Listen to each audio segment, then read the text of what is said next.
بله بله درست اومدی. بله زنگ سوم. واحد گیلسانگ. خیلی خوش آمدی. بفرمایید من منتظرتون هستم. با یه مهمون خاص دیگه از برنامه شهروند خاص. ببینیم مهمون ویژه ما کیه؟ هر روزمون یه جشن با شهروند خاص، خاطره هامون زنده میشه با مهمان خاص. شهروند خاص، شهروند خاص.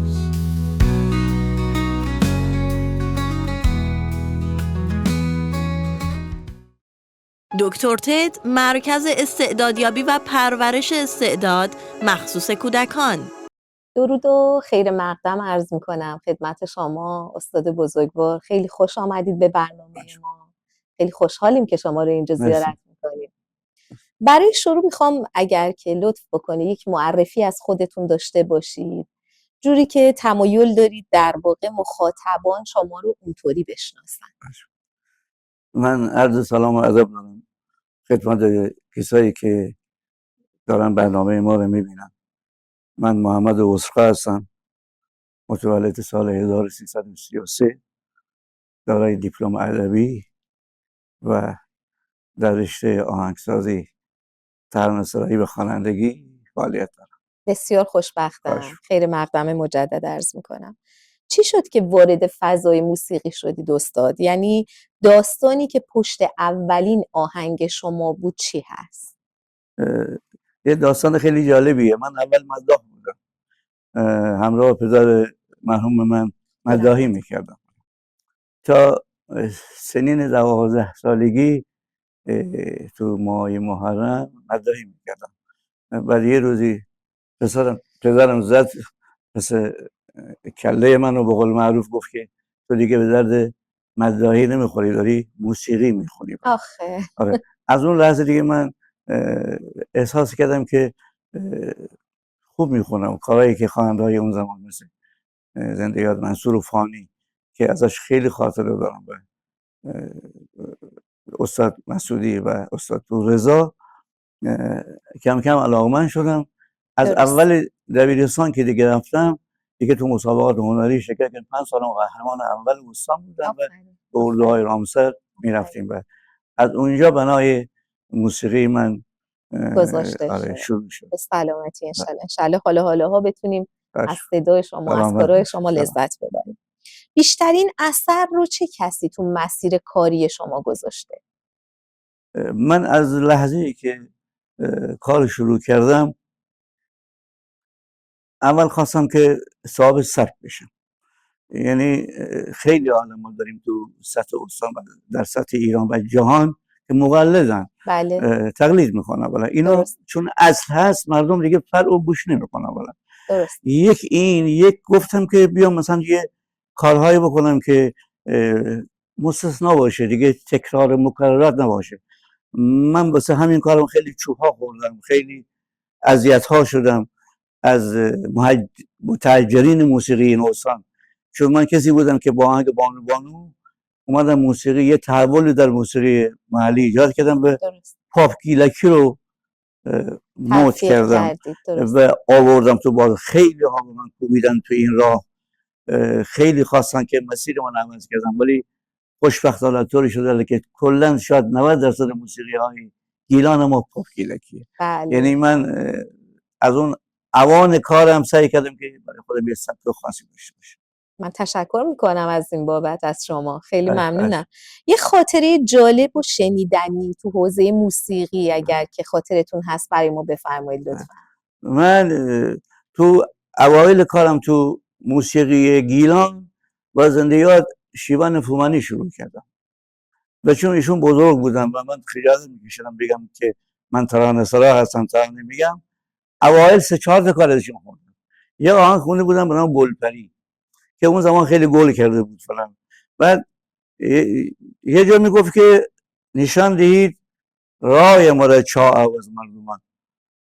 من باید میگفتم که نشان دهید چای ما. خوندیم، ضبط کردیم، اومدیم تو شعرا گوش کردن. آقاش خیلی دقت داشت. مثل الان نیست که مرر مره میخونن تمام کلمات گیلکی الان بد ادا میشه. ترانه‌سراها اون موقع سر کار خواننده بود. و آقای عذرخواه این چیه؟ گفت که تو خود ترانه‌سرای شعر میگی، تو غلط خوندی، شعار بد نشون میدم به جای راهی، تو میخوام گمراه بکنم. تازه به دوباره ارکستر آوردیم، ولی اینطوری نبود. بلا فاصله ما فردایش ضبط کردیم. یکی از خاطراتی بود که تو موسیقی از همیشه اول تو اجرا ذهنم کردی. میمونه. آخه عزیزم، از کی الهام میگیرید؟ یعنی خواننده مورد علاقه شما چه کسیه؟ این سوال خیلی خوبیه. من زندگیات یه خواننده بود و منصور فانی، این سرطان گرفتم، فوت کردم در خدا دوران، در رحمتش بهترین دوران جهانی فوت کردم. صدای خاصی داشتن، یه حزن خاصی تو صورت. من چون مداحی میکردم، الان مردم میگن که تو شاد میخونی، تو صدای، تو شادهای تو هم یه حزنی هست. اون برمیگرده به همون کارهایی که من تو مداحی کردم. چون علاقه من به اون خواننده بودم، سعی میکردم که آره اون حالتهایی که اون شنونده رو جذب میکنه، و به خاطر همون سعی کردم که تو مایه های کار بکنم.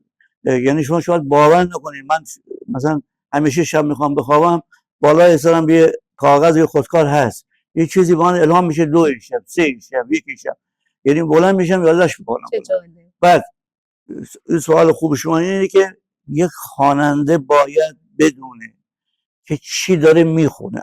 الان به شما به هر خواننده فقط میخواد دیده بشه، فقط میخواد شنیده بشه، ولی نه دیده میشن نه شنیده. برای اینکه شعر میگیرن از ترانه‌سرا که نیستن، همه شاعرن. الان میگن ترانه‌سرا تا اونه که رو ملودی بیاد آهنگ بزنه. آقا شعر غم داد میزدن داره 6 8 بشکن داره، یا شعر شاد داره ملایم میکنه، یا اصلا کار چفت صداش نیست، مال صداش نیست، به سن سالش نمیخوره بلند. متاسفانه متناسب نیست. اینو باید خواننده خیلی توجه درست. چی داره میخونه، از کی داره کار میگیره و نوع کاری که آیا این کار جنس صدای من هست. درست. ممنونم، اطلاعات خیلی مفیدی دارید. متشکرم. بهترین کاری که خوندید از نظر خودتون کدومه و چی شد که تولید شد؟ اگه داستانی داره خوشحال میشیم بشنویم. از هر کی این سوال بشه اینقدر تکراری باشه بگه آهنگای من مثل اولاد منن. بله ببین هر کاری برای شما یه اولاد جدیدی است که متولد میشه. خیلی ها مثلا با کار بانوی من خاطره دارم و کاری که فراتر از گیلان و حتی تو سطح جهانم مطرح شده، ولی من کارهایی دارم که شایدم از بانو قشنگتر باشه، یا مثلا از غروبی شهرداری قشنگتر باشه، که این کارهایی است که جهانی شده. این دارم الان میخونم. اجازه بدید که من از هیچ کدوم نگم، میگم همه کارهای من دوست. حتما همینطوره. حتما همینطوره. ممنونم از شما. سلیقه موسیقی شما بیشتر چه سبکیه و ترانه مورد علاقتون در چه ژانریه؟ دکتر تد، مرکز استعدادیابی و پرورش استعداد مخصوص کودکان. الان که سبک کار من پاپه. بله. اما قبلا من از 16 سالگی که با صدا و سیما شروع کردم، سنتی میخوندم، محلی میخوندم. یا خودم فکر کردم که یه تحولی در موسیقی، در نوع کار خودم انجام بدم و روی آوردم به پاپ. و ترانه مورد علاقه من ترانه‌هایی هستن که به روز کار میکنم. بله. یعنی فضا را نگاه بکنم بر اساس فضای روز. من خواننده نیستم که دجا بزنم. یعنی همکارای من همه یا خدا روحشون رو شاد بکنه یا فوت کردن یا که اگه الان حیات دارن فعالیت ندارن چون نتونستن خودشون رو به روز بکنن. من جدیدترین آهنگای روز گوش میکنم، جدیدترین ترانه‌های روز گوش میکنم و الهام میکنم و خودمو به روز میکنم. خیلی هم عالی استاد، خیلی هم عالی. تو حوزه حرفه‌ای با کی رقابت میکنید؟ در حوزه حرفه‌ای خودتون. من رقابت رو خیلی دوست دارم. حسادت رو با رقابت قاطی میکنم. تا رقابت نباشه کار خوب تولید نمیشه. من اگه میبینم یه کاری گل کرده، خواننده خوب خونده، آهنگ خوبه، ترانه خوبه، برای من الهام میشه. میفهمم که این کار مردم این نوع کار میخوان، مردم این سبک کار میخوان، این نوع ترانه میخوان. و من خوشم میاد که دوست رقابت دارید که بکنم. رقابت؟ بله خیلی. خیلی عالی. آیا کاری هست که تولید کردید همسو هست با حس و حال زندگی شخصی خودتون؟ خیلی من خیلی کارام که الان در حال حاضر یا در قدیم دارم، شما در زمینه موسیقی یا اصلا تو زندگی گذشته خاصی دارید، یک حالاتی دارید، یک گذشته تلخ یا شیرین بر شما گذشته اثر میذاره در کارهایی که شما تولید میکنید. من گذشته بسیار تلخی داشتم و بسیار سختی ها کشیدم، نه در زمینه موسیقی بلکه در زمینه مالی، که حتی بله. توان اونو نداشتم که یه کاری سازی بخرم ببرم خونه که بتونم از اون ساز استفاده بکنم برای بهبود کار خودم. درست. در نتیجه من سعی میکنم که اون چیزی که سوالی که شما همون رعایت بکنم. درسته. آیا کاری هست که وقتی اون رو گوش میدید یاد زندگی گذشته‌تون بیفتید؟ 100%. شما مثلا این کار ملایم، من مردم رو بیشتر تو کار ملایم میشناسم، بله. ولی اخیرا دیگه هر کی من تو کوچه خیابون میبینه میگه که تو رو خدا شاد بکن، مردم گرفتارن، غم دارن. ولی من سبک کار من همون کارهای غمگینه، همون کارهای ملایمه که میسازم. بله از اون کارها که من خاطرات بسیار تلخی دارم و شاید شیرین دارم، عشقای شیرین، عشقای تلخ. جوانی بود دیگه آدم. بله. تو مثلا تو بهترین زمان من موسیقی رو شروع کردم 17 سال. بهترین زمان برای موسیقی بود اونی که تو بعضی ترانه ها واقعا که خودم گوش میکنم، حالا هم به خود ستایی نماشه میگم چه کارایی کردی، هم دل خود به درد آوردی، هم دل نه قطعا حس و حال خوب هدیه دادید به همه با کارتون. اگه برگردیم عقب کدوم آهنگتون رو نمیخونید استاد؟ ببینید هر خواننده سیاه مشقی داره، هر خواننده شما شک نکنید که شاید اگه 100 تا کار خونده باشه 10 تا 15 تا کارهایی هست که میگه ای کاش رو نمیخوندم. درست. من کارهایی دارم که دوست ندارید تو این زمان نه. درست. تو قبل انقلاب ای کاش مثلا میگن ای کاش نمیخوندم برای این کار. درست. آیا آقای خواننده از آهنگی کپی کرده تا حالا؟ من تو پیج خودم نوشتم که کسی حق اجرای کار منو نداره، برعکس بعضی خواننده‌هایی که دارن معامله میکنن با آهنگاشون. متاسفانه درسته. پول میگیرن به این اون تقی نقی میدن، میگه آقا کارو بکن. آقا تو که کارو خوندی، تو که این کار ملکه شده تو ذهن مردم هست، چرا این کارو اینور اونور پخش میکنی که به اثر ضربه بخوره؟ من به هیچ وجه اجازه نمیدم کسی کار من اجرا بکنه. بهترین پول ها رو در مغازه من به من پیشنهاد شده که آقا بانو رو بده، اون یکی رو بده. گفتم من اثر خودم رو به پول نمیفروشم، کار مال خودمه. اگه قرار شد بازخوانه بشه انشالله بعد من بازخوانه بشه. انشالله 120 سال عمر با عزت داشته باشید. خیلی خوبه که اینقدر تعصب دارید رو کار خودتون و کار دیگران. الان چه کاری در دست ساخت دارید یا برنامه آینده‌ای اگر دارید در رابطه با کارتون اگه ممکنه بفرمایید؟ ببینید من واسه خودم کار، شاید اونقدر که من خودم کار خوندم شاید 10 برابر برای دیگران ساختم.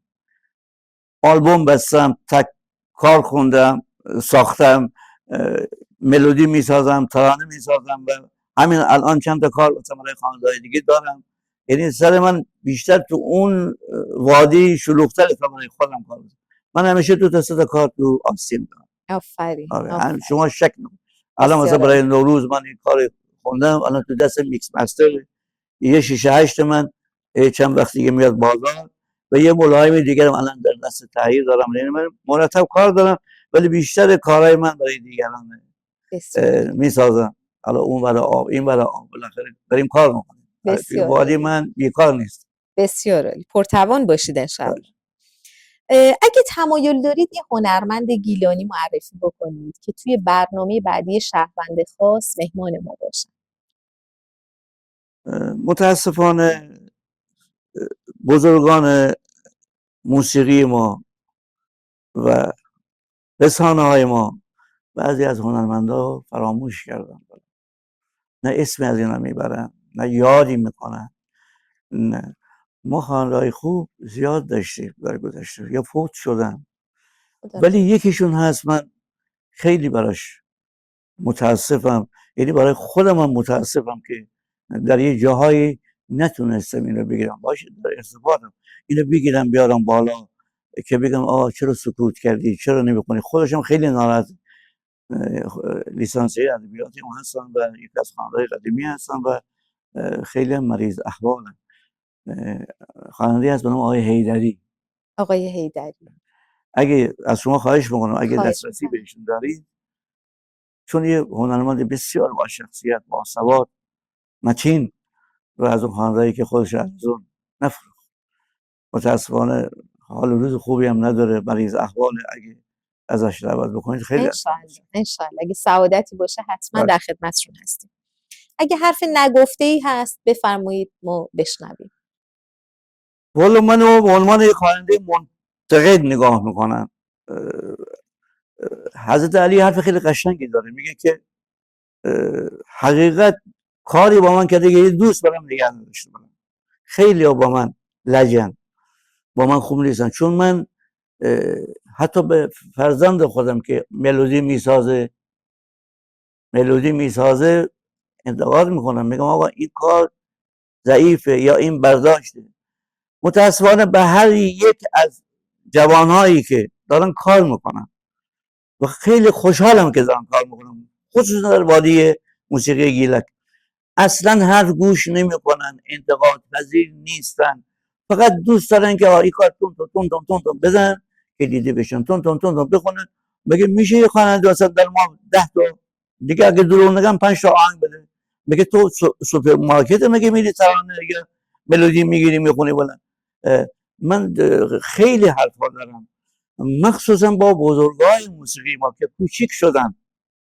بزرگای موسیقی ما کوچیک شدن که خودشون ارزون نمیفروشن، با کمترین پول میرن میخونن، با کمترین پول میرن میسازن، کار میسازن، کارهایی که اصلا قابل شنیدن نیست. بیایم همدل باشیم، بیایم حرف گوش بکنیم، بیایم از انتقاد همدیگه ناراحت نشیم. انتقاد سازنده باشه، اگه شفا نده دیگه کماله که نمیزنه که.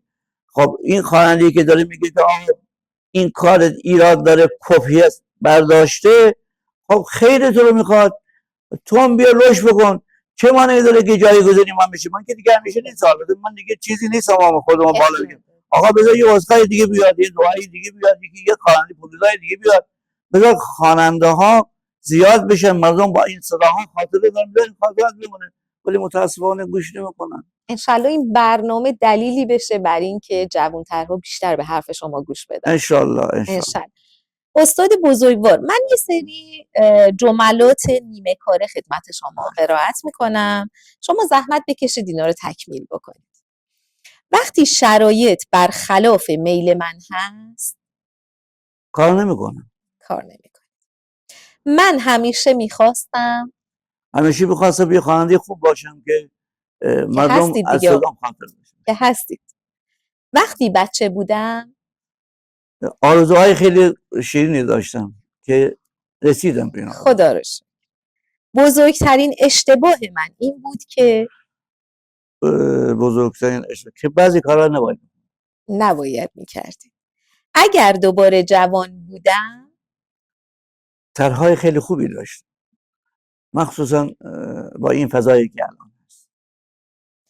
وقتی شانس از من رو بر میگرداند و دنبال شانس میدونم تا بگیرمش. آفرین. کسانی که با من کار میکنند معمولاً من با آدمای بد اصلا کار نمیکنم، همه آدمای خوبی هست، همه خوبن، مثل خودتون. تو این قسمت از برنامه شهروند خاص یه مجالی برای استاد فراهم میکنیم پذیرای مختصری بشن تا بریم سراغ قسمت دوم سوالا. دکتر تد، مرکز استعدادیابی و پرورش استعداد مخصوص کودکان. اینجا رسانه گیلسانگه. خیلی خوشحال و مفتخریم که در برنامه شهروند خاص در خدمت استاد بزرگوار عذرخواه هستیم. امیدوارم که خسته نشده باشید استاد و زیاد دیگه ما مزاحم شما نمیشیم. چند تا سوال اختصاصی از شما میپرسیم، در خدمت شما هستیم که انشاءالله اگر حرف نگفته‌ای باقی مونده باشه. توی این سوالات بتونیم در خدمتتون باشیم. مشهور هست که شما خیلی رکید و خیلی صداقت دارید و صادقانه و بی‌پرده صحبت میکنید. این برای مخاطب شما یا همکاران شما یا دوستان شما حساسیت و ناراحتی ایجاد نمیکنه؟ خیلی خیلی زیاد. بعضیا که اصلا با من قطع رابطه کردن و یعنی در این حد دیگه قطع فقط چون اونا پذیرای حقیقت نیستن. بله. البته این جدیدها قدیما که خب ما با اونایی که حیات دارن در ارتباطیم، ولی همه یک نظر دارن، میگن که کیف میکنیم وقتی با شما صحبت میکنیم، کیف میکنیم، حقیقت رو میگی، از هیچ کی باکی نداری، ترسی نداری، هر کاری رو نمیخونی، هر ملودی رو انجام نمیدی. بلند این بهترین خصلت شماست که شاید بیش از نیمی از شهرت یا محبوبیتی که داری شاید همین باشه. دقیقاً همینطوره. دلیل اینکه اعلام کردید برای بازخوانی باید اجازه بگیرن چیه؟ چون خواننده‌های زیادی هستن تو دنیا که کاراشون بازخوانی میشه و استقبال میکنن. ما تو علم موسیقی همین بازخوانی داریم. بازخوانی زمانی میشه که شما بیاید یه کاری رو که در زمانهای قدیم با کیفیت بسیار پایینی ضبط شده، بیایی با صدای بسیار زیبا و با یه آرانژه خوب، با یه ارکستراسیون خیلی خوب اجرا بکنی، بلند با رضایت خود خواننده. اما وقتی که خود خواننده حیات داره، کارش مقبوله، با یه سیستم خوبی ضبط شده و مردم همون رو پذیرا شدن، بلند خواننده میاد چیکار میکنه؟ میخواد یک شبه راه 1000 ساله بیاد. یاد ما میگه که آقای اسخا این تو من به شما میدم آهنگ تو میدی من بخونم. میگم آقا من که زنده، من که یه بار خوندم، یه بارم بازخونی هم کردم، بعد خیلی هم کیفیت بالاتره. شما دیگه چیزی میخوای بخونی وقتی که اصل هست؟ چرا بدون بالا فرق؟ خودت برو کار بکن، خودت با آهنگ خودت خواننده شو، نه که من به کار منو که من زحمت کشیدم تلاش کردم برای ساختش، خونه دل خوردم، تو میخوای بیا این نفر داری بگی که الان این کار میکنن دیگه. هیچ تأثیری نداره برای اون خواننده، جز اینکه اون خواننده اولی رو دارن چیز ساپورت میکنن. بله. چون همه به حساب خواننده اولی میره. و همون خاطر من بازخوانی چیز بدی نمیدونم، ولی زمانی باشه که اصلا من خودم باشه اجازه میدم کار من یه خواننده بسیار بزرگی بیاد، شایسته اون باشه که بدیم، نه ای که هر صدایی رو من بگم تو بیا این کار من حرام کن که من خوندم زمانی که دیدم ملکه کردم تو ذهن مردم هست، حالا تو اومدی اینو میخوای اینو داغونش بکنی به خورد مردم، ولی نه، من همچین اجازه نمیدم. درست. نظر شما کاملا محترم. یه خواننده‌ای به نام شاهین آهنگ بانو بانو رو خونده و خیلی‌ها فکر میکنن ایشون خواننده کاره. نظرتون در این مورد چیه؟ من از اول اینکه اصلا به نام شاهین کسی نمیشناسم، شاید اون برام باشه یا این برام باشه. اون آقای شاهینی که اون برام خب میدونه که کار مال منه، مال بازخوانی و غلط هم خونده، شعر رو غلط خونده. ببین اونایی که هم نسل ما هستن، هم سن سال من هستن و منو از دوران جوانی تعقیب دارن، بله. همه میدونن که کار مال منه. من این کار سال 53 ساختم و این کار رو یه خواننده دیگه خوند که بعد نشد و یه اتفاقاتی افتاد. سال 58 من این کار رو توی عروسی که همه چیز خیلی عادی، سازهای خیلی عادی ضبط کردم و کار گرفت. کاری که بخواد بگیره، کاری که ریشه داشته باشه، کاری که اصاره خوب داشته باشه، شما شک نکنید با یه دونه سوتم بخونی اون کار میگیره. کار خوندم، بعد سال اومدم چیکار کردم؟ بازخوانی کردم و کار موفقی هم شد. کار مال من از همینجا اعلام میکنم، هر کی اگه گفته به دروغ گفته و متاسفانه بعضی نه این کار، بعضی خیلی از کارهای من رو برمی‌دارن، میگن که اینا رو ما ساختیم، ما خوندیم. من هر کاری که تو صدا و سیما خوندم سند هست، مدرک از پولش گرفتم، ثبت شده و آلبومایی که دارم همه رو چیکار میکنم، قید شده. همین الانم که حتی برای کسی که کار میسازم قراردادنامه دارم، بله بله. میگم آقا این اثر مال شماست، برای شما ساختم، پولش به من دادی، نه من حق دارم به کسی بدم که دوباره پولی بگیرم که الان این کارو میذارم، خیلی این کارو میکنم، نه اینکه کسی حق داره بیاد کار شما رو بکنه، اثر مال شماست. من هیچ وقت غیر قانونی کار نکردم، هیچ وقت غیر انسانی کار نکردم، چون در عالم هنر اینجور چیزا یه ریالی ارزش نداره. خیلی ممنونم از شما با این طرز فکر والایی که دارید. به عنوان پیشکسوت موسیقی گیلان چه پیشنهادی به نسل‌های جدیدتر خواننده‌های گیلانی دارید؟ الان من خیلی خوشحالم، از این بابت خیلی خوشحالم، از این بابت خیلی ناراحت. خوشحالم که جوانای ما بسیار موسیقی گیلکی دارن میان، پاپ گیلکی میخونن، کار ارائه میدم، ولی از اون طرف ناراحتم که متاسفانه ترانه‌ها بسیار ضعیف، ملودی‌ها بسیار ضعیف، اصلا میگم ضعیف، همه برداشت، همه سرقتی، همه دزدی، یعنی نمیان با یه پیشکسوتی، با یه آموزش بزرگی، با یه اظهار نظر بگن آقا من این کار ساختم. خب دیگه این ناراحتی نداره بهت مثلا راهنمایی میکنه. الان مثلا یه دوستی دارم یه آهنگ ساخته بود چند وقت پیش من نشون داد، من دیدم اصلا فضای یک غزل که گیلکی بوده، اولا که تو گیلکی نباید غزل و ترانه استفاده بکنه چون بیت‌های متول داره، اصلا به ترانه نمیخوره. بالا ترانه باید سیلاب‌های کوتاه کوتاه یا حتی اگه ملایم باشه یه اندازه‌ای بالا. این رفته ملودی گذاشته، خب کار اصلا کلا از بافت محلی اومده بیرون، اصلا انگار داری فارسی گوش می‌کنی. بعد یه تیکه‌های گذاشته بود که اصلا خیلی ناجور، میگن آقا این حالا شروعش باشه قابل قبوله ولی اوجش اصلا به درد نمیخوره. اینقدر خوشحال شدم، گفت ببین چه گفت، خب اینجور هنرمند داریم، گفت شماها باید باشید که ما راه رو یاد. بله دقیقاً درست گفتید. این حرف خیلی قشنگه که مثلا اومده مثلا تعریف کرده. ببین فکرش از الان داره خوب کار میکنه، میگه شماها باید باشید، ارشاد و راهنمایی‌های شما باید باشه که ما راه رو پیدا بکنیم. الان ما میبینم مثلا طرف اصولیا داره، آقا چه خبره برای شما مای 5 تا آن تون تون تون تون تون تون تون تون شعر نه قافیه داره نه وزن داره، همه سرقتی، بندری رو برداشته، عربی رو برداشته، کار من رو برداشته، کار اون رو برداشته، کپی کرده، روش کلام گذاشته داره میخونه. چه کلامی رو؟ این متاسفانه من توصیه میکنم از همینجا به جوانان میگم حالا که دارید این کار رو میکنید باعث خوشحالی ما هستید، از این برم باعث خوشحالی ما باشید، کارهای خوب بدید، سال 2 تا کار بدید. من همیشه سعی میکنم میگم سال 2 تا کار بده و اندازه 5 سال کار میکنه، 10 سال کار میکنه، تون کار رو خراب میکنه، از بین میبره. امیدوارم که جوانها به توصیه شما گوش بدن و این رسانه در واقع بابی بشه برای اینکه شما آرامش بگیرید و با خیال راحت کارهای بهتر و عالی‌تری از شما و از اون جوانهای گیلانی ببینید. خیلی ممنونم از اینکه قبول زحمت فرمودید، در برنامه شهروند خاص مهمان گرانقدر ما بودید.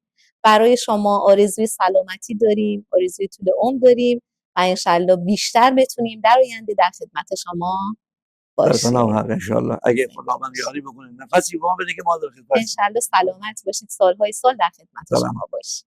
تشکر میکنم، سپاسگزارم. اینجا گیلسانگه و با یک برنامه دیگه از شهروند خاص در خدمت شما عزیزان. و گردسی که چی ببر میدق دوباره تازه بر و گرد بشو بنن هچین میدی لغده بازه بر میدی لغده بازه بر الان عزیز و گردسی تو من اگه چی باش کسی خیال کن که بعد تو ده من جوانی بکوده خدا خودش تنه ای روز به زندگانی نکوده